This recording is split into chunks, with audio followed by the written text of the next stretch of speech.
श्री शिवाय नमस्तुभ्यम हर हर महादेव। पूज्य प्रदीप मिश्रा जी को बात जानने के लिए मेरे चैनल को लाइक कमेंट करें। बहुत सारे उपाय भी करें। तो महाराज एकादशी के दिन गंगा के जल में मात्र 7 बेलपत्री डालकर जो नंदीश्वर भगवान अर्थात जो शंकर जी के शिवलिंग के सामने नंदी होता है, उस नंदी के चरण पर गंगा का जल चढ़ाकर बेलपत्री शिव पर समर्पित कर देता है, उसके घर में रुपया रुकना चालू हो जाता है। फिर वो गलत जगह पर नहीं जाता, गलत स्थान पर वो ढंग जाएगा ही नहीं।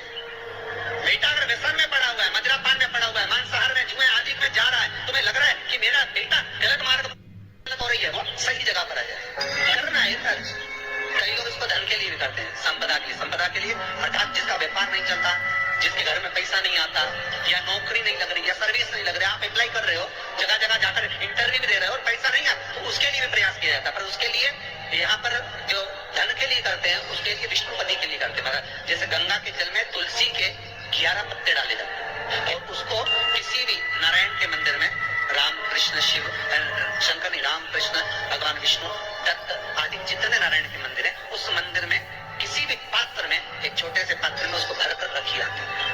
उससे भी जॉब सर्विस नौकरी में सफलता प्राप्त हो। परंतु वो भी एकादशी को कुछ देर तक पात्र को रखा जाता है, फिर वही पात्र का जल किसी भी वृक्ष के नीचे डाल दिया जाता है, उससे भी नौकरी के लिए फायदा है। इसलिए कहते हैं एकादशी के दिन चावल मत खाओ। कहते कि नहीं कहते? और क्या कहते हैं? द्वादशी के दिन चावल खाना जरूरी है। एकादशी का पालना करना है तो द्वादशी को चावल का 1 गिलास खाओ, तब द्वादशी को चावल खाओगे तो एकादशी लगेगी।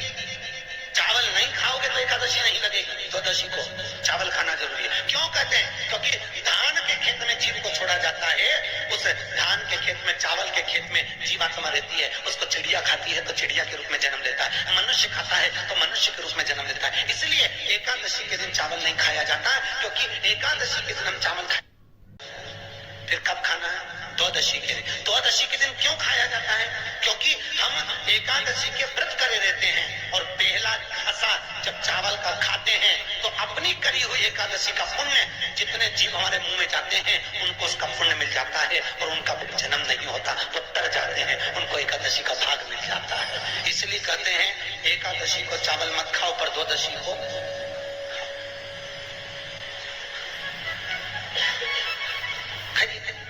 श्री शिवाय नमस्तुभ्यम हर हर महादेव। पूज्य प्रदीप मिश्रा जी को बात देखने के लिए मेरे चैनल को लाइक कमेंट करें। 12वें के दिन, 13वें के दिन आपने एकादशी का दान दिया, वो मिली उनको? अरे बोलो अच्छे से।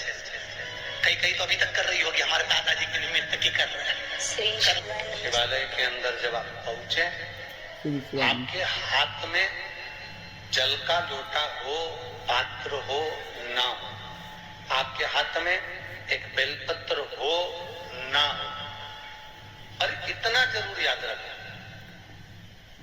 कि शंकर जी पे चढ़ी हुई अगर बेलपत्र भी आपको मिल जाए और आप उसको धोकर भगवान शंकर को समर्पित कर देते हो तो उतना ही फल मिलता है जितनी आप बेलपत्र को लेकर आए हो, शंकर जी को आपने समर्पित करा है, उतना ही फल शिव जी पे चढ़ी हुई बेलपत्र को चढ़ाकर भी प्राप्त कर सकते।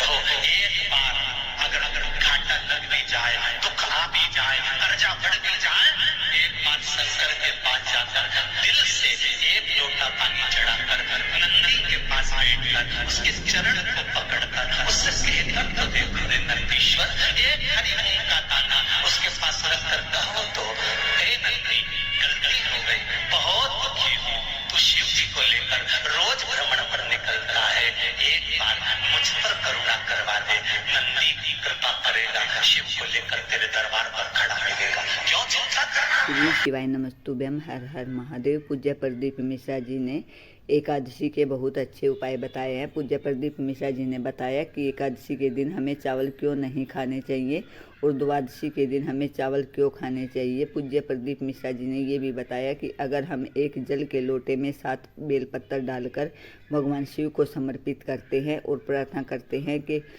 नंदी देव से प्रार्थना करते हैं कि हे नंदी देव, आप भगवान शिव को लेकर भ्रमण पर निकलते हो तो मेरी भी सुनो और मुझ पर भी दया करो, मेरी सभी मनोकामनाएं पूरी करो। पूज्य प्रदीप मिश्रा जी के उपाय बहुत अच्छे और अचूक होते हैं। अगर आपकी भी ज़िंदगी में कोई परेशानी है तो आप भी उपाय करके अपनी सभी मनोकामनाएं पूरी कर सकते हैं। उसके लिए आप मेरे चैनल को लाइक, कमेंट और शेयर ज़रूर करें। मेरा चैनल है धार्मिक वीडियो। हर हर महादेव, जय शिव शंकर। भगवान आप सभी की मनोकामनाएं पूरी करें।